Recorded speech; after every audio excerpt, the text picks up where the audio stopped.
stage for how you think about the development of Bitcoin as a global store of value?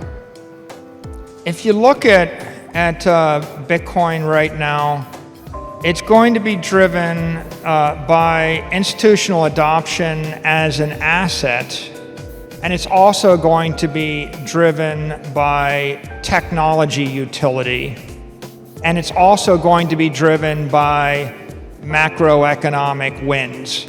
So when you look at the next 4 to 8 years, the institutional adoption is driven by the utterances of the chair of the CFTC, the SEC, by FASB accounting, you know, the fair value accounting adoption, by the adoption by the FDIC.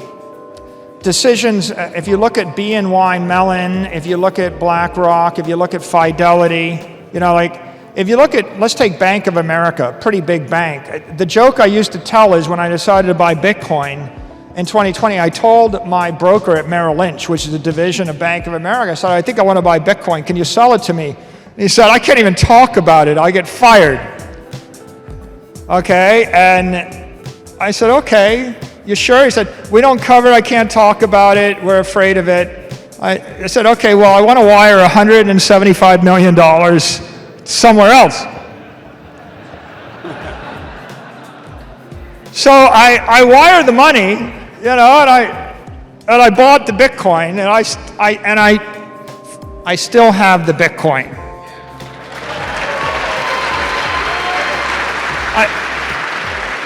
Not one Satoshi would I sell.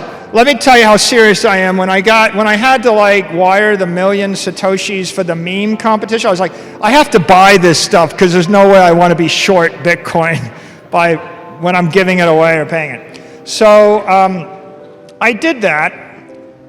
2 years go by, and just last week, my secretary called me. She says, hey, Merrill Lynch sent a bunch of documents over and they want you to sign them.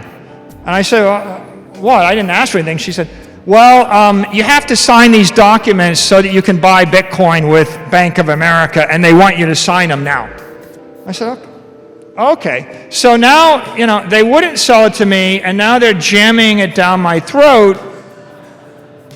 Like, so that's like a leak for you guys. Like, presumably, if Merrill Lynch is going to all their clients saying, fill this out, I think the Bank of America has embraced Bitcoin. Big deal.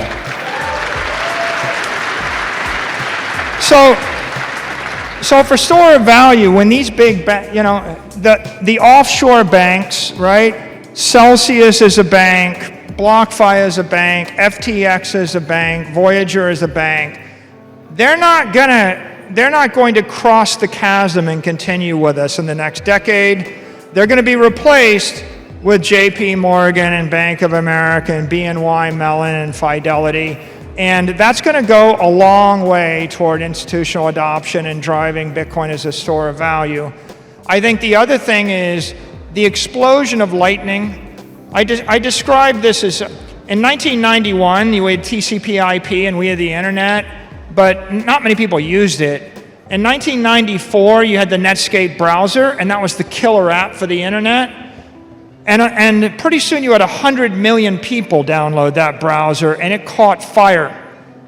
Well, we are like 1991, 92 in money over the internet, money over IP.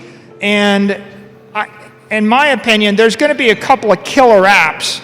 On the consumer side, a killer app that's like a Lightning wallet that moves digital dollars and BTC and swaps in and out of local currency. When you can move the peso, the dollar, and the BTC in the hands of anybody in Argentina, I don't know why every adult in Argentina wouldn't download that, right? And so that'll go to billions of people. So the killer app for Lightning is coming. We just, you know, obviously it's a work in progress. We got to keep improving the protocol. We got to keep refining it. But when that happens, you're going to see hundreds of millions and then billions of people downloading these applications.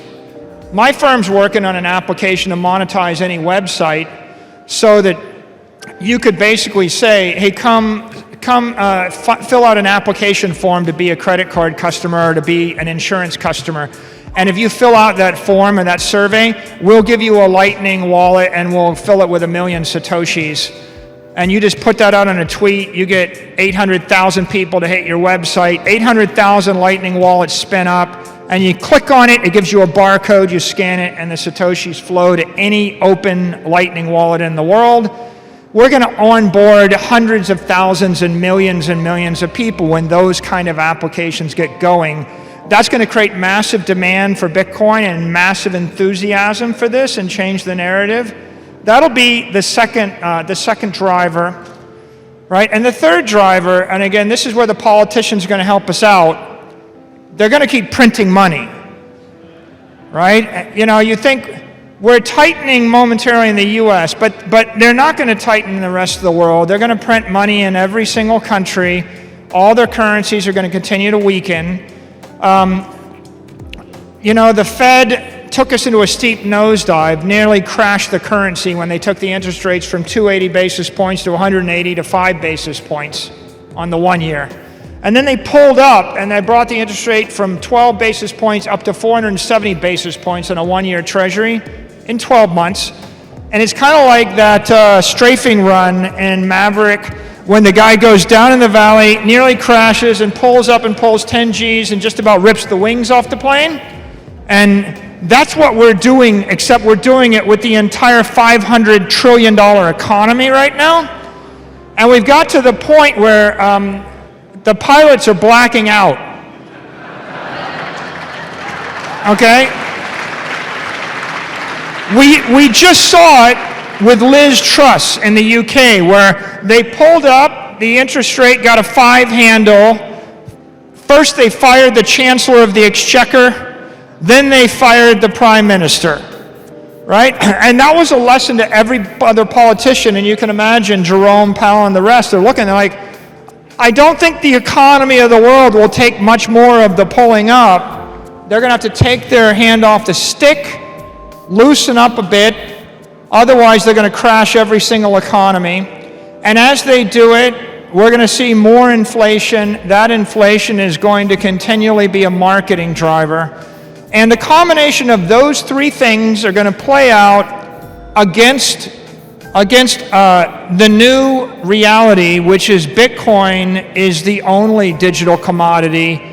It is the only crypto asset. There is no second best crypto asset.